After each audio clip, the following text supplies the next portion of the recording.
Hi hello friends, நம்மளோட சேனல்ல இன்னைக்கு பார்க்க போறது எப்பவுமே டாப் ட்ரெண்டிங்ல இருக்கக்கூடிய தமிழ்நாடு இன்ஜினியரிங் அட்மிஷன் தான் நம்ம வந்து பார்க்க போறோம். அதுவும் இந்த 2025 கான ஷெட்யூல் வந்து அனௌன்ஸ்மென்ட் பண்ணிட்டாங்க and இன்னைக்கு 12th ரிசல்ட்டும் வந்துருச்சு. சோ இப்போ இத பார்த்தா கரெக்ட்டா இருக்கும் அப்படிங்கிறதுனால தான் கொஞ்சம் டிலேயாவே வந்து இத நான் வந்து பப்ளிஷ் பண்றேன். and இப்போ நம்ம டைரக்டாவே வீடியோக்குள்ள போயிரலாம். நோட்டிஃபிகேஷன் வந்து நேத்தே கொடுத்துட்டாங்க. அதாவது 7th மேயே வந்து லான்ச் பண்ணிட்டாங்க and இதனுடைய ரெஜிஸ்ட்ரேஷனுக்கான லாஸ்ட் டேட் எப்போ அப்படினு பாத்தீங்க அப்படினா ஜூன் 6th ஓட முடிஞ்சிரும் அப்படினு சொல்றாங்க. சோ கிட்டத்தட்ட எல்லா ப்ராசஸும் முடிச்சிட்டீங்க. லாஸ்ட் டாக்குமெண்டேஷன் அப்லோட் மட்டும் தான் இருக்கு அப்படினா அதுக்கான கடைசி டேட் அப்படினு பாத்தீங்கன்னா 9th ஜூனோட முடியும் அப்படினு சொல்லியிருக்காங்க. and இது எல்லாமே முடிச்சிட்டீங்க அப்படினா உங்களுக்கான ரேண்டம் நம்பர் எப்போ கொடுப்பாங்க அப்படினு பாத்தீங்கன்னா 11th ஜூனே வந்து வந்துரும் அப்படினு சொல்லியிருக்காங்க. ஓரளவு ரேண்டம் ப்ராசஸ் எல்லாமே முடிஞ்சிச்சு அப்படினா உங்களுக்கு நெக்ஸ்ட் இருக்க போறது அப்படினு பாத்தீங்கன்னா சர்டிஃபிகேட் வெரிஃபிகேஷன் தான் இருக்கும். ஸோ அதனால டிஎஃப்டி சென்டர்ஸ் மேக்ஸிமம் உங்களுக்கு நியர்பையா இருக்கதை சூஸ் பண்ணுங்க. ரொம்ப லாங்கா சூஸ் பண்ணீங்கன்னா அப்ளிகேஷன் ஃபில்லிங்ல டவுட்டோ அல்லது சர்டிஃபிகேஷன் வந்து நீங்க வெரிஃபிகேஷன் பண்றதுக்கு போவதுக்கான டிலேயோ ஆகிறதுக்கு நிறைய சான்சஸ் இருக்கு. ஸோ அதனால கொஞ்சம் நியர்பையிலே பாருங்க, அது கொஞ்சம் உங்களுக்கு பெட்டராகவே இருக்கும். ஸோ அந்த சர்டிஃபிகேட் வெரிஃபிகேஷன் சென்டர்ஸ்க்கு வந்து நீங்க போகக்கூடிய டேட் அப்படின்னு பார்த்தீங்கன்னா 10th ஜூன்லேருந்து 20th ஜூனுக்குள்ள போய் உங்களுடைய சர்டிஃபிகேட் வெரிஃபிகேஷன் எல்லாமே முடிச்சிடணும் அப்படின்னு சொல்லியிருக்காங்க. ஒன்ஸ் இதெல்லாம் கம்ப்ளீட் ஆயிடுச்சு அப்படின்னாலே உங்களுக்கான ரேங்க் லிஸ்ட் வந்து 27th ஜூனே வந்து பப்ளிஷ் பண்ணிடுவாங்க அப்படின்னு சொல்லியிருக்காங்க.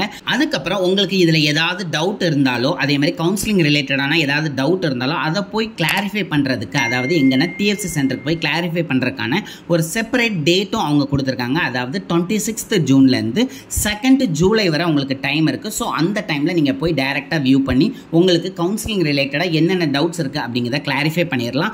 அண்ட் இந்த அப்ளிகேஷன் ஃபில்லிங் ப்ராசஸ்லாம் செப்பரேட்டாக வீடியோ போடுவோம். அதுக்கு முன்னாடி எதனாலுமே கொஞ்சம் கிளியராக பண்ணுங்கள். ஒன்ஸ் மிஸ்டேக் ஆயிடுச்சு அப்படின்னா கொஞ்சம் கிளியர் பண்ணுறது கஷ்டம். ஸோ அதனால் என்னென்ன டாக்குமெண்ட்ஸ்லாம் கவுன்சிலிங் ஃபில் பண்ணுறதுக்கு வேணும் அப்படிங்கிறத எடுத்து வச்சுட்டு ஆன்லைன் அப்ளிகேஷனை வந்து ஸ்டார்ட் பண்ணுங்கள். அண்ட் நெக்ஸ்ட் நம்ம பார்க்க போகிறது கவுன்சிலிங்கில் என்னென்ன கேட்டகரி வைஸாக அவங்க வந்து பிரிச்சிருக்காங்க அப்படின்னு தான் பார்க்க போகிறோம். ஃபர்ஸ்ட் கேட்டகரி வைஸாக அவங்க வந்து எப்படி கவுன்சிலிங் நடத்த போகிறாங்க அப்படின்னா கவர்மெண்ட்டில் 7.5% ஸ்பெஷல் ரிசர்வேஷனில் வராங்கல்ல, அதில் டிஃப்ரெண்ட் ஏபிள் பர்சனுக்கும் எக்ஸ் சர்வீஸ்மேனுக்கும் ஸ்போர்ட்ஸ் பர்சன் தான் ஃபர்ஸ்ட் இருக்கும்.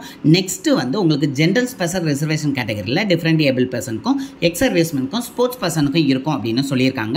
அடுத்த கேட்டகரி தான் வந்து உங்களுக்கு ஜென்ரல் கவுன்சிலிங்காக வரப்போகுது. அதில் ஃபுல்லாமே வந்து அகாடமிக்கு, அதுக்கப்புறம் கவர்மெண்ட் ஸ்கூலில் 7.5 ரிசர்வேஷன் கேட்டகரியில் வரவங்களுக்கு, அதுக்கப்புறம் ஒகேஷனல் ஸ்டூடெண்ட்ஸ் இவங்க எல்லாத்துக்குமே வந்து கவுன்சிலிங் இருக்கும். ஸோ இதுவே வந்து 3 அல்லது 4 பார்ட்டாக வந்து ஸ்ப்ளிட் பண்ணி பண்ணுறதுக்கு வாய்ப்புகள் நிறைய இருக்குது. ஏன்னா இருக்கக்கூடிய ஸ்டூடெண்ட்ஸை பேஸ் பண்ணி அவங்க வந்து கண்டிப்பாக ஸ்ப்ளிட் பண்ணி பண்ணுவாங்க.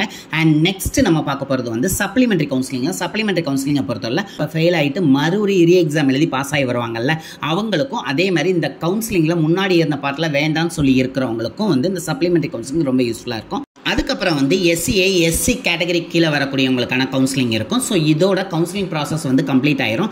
அண்ட் இதனுடைய டேட் வந்து பின்னாடி அனௌன்ஸ்மெண்ட் சொல்லியிருக்கேன். ஓவராலாக வந்து கவுன்சிலிங் ஷெட்யூல் எல்லாமே வந்து நான் கவர் பண்ணிட்டேன். அண்ட் நெக்ஸ்ட் கவுன்சிலிங் ரிலேட்டடான எல்லா டீட்டெயிலுமே வந்து நம்ம வந்து பார்க்கலாம். ஸோ அதனால நம்மளுடைய சேனலை நீங்கள் கண்டிப்பாக சப்ஸ்கிரைப் பண்ணுங்கள். உங்களுடைய ஃப்ரெண்ட்ஸுக்கும் இதை ஷேர் பண்ணி சப்ஸ்கிரைப் பண்ண சொல்லுங்கள். இந்த டிஎன்இஏ 2025க்கான மொத்த காலேஜ் டீட்டெயில்ஸ் எல்லாமே வந்து நம்ம அடுத்தடுத்து பார்க்க போகிறோம். ஸோ அதனால நம்மளுடைய கனெக்டடாக இருங்க. Thank you friends.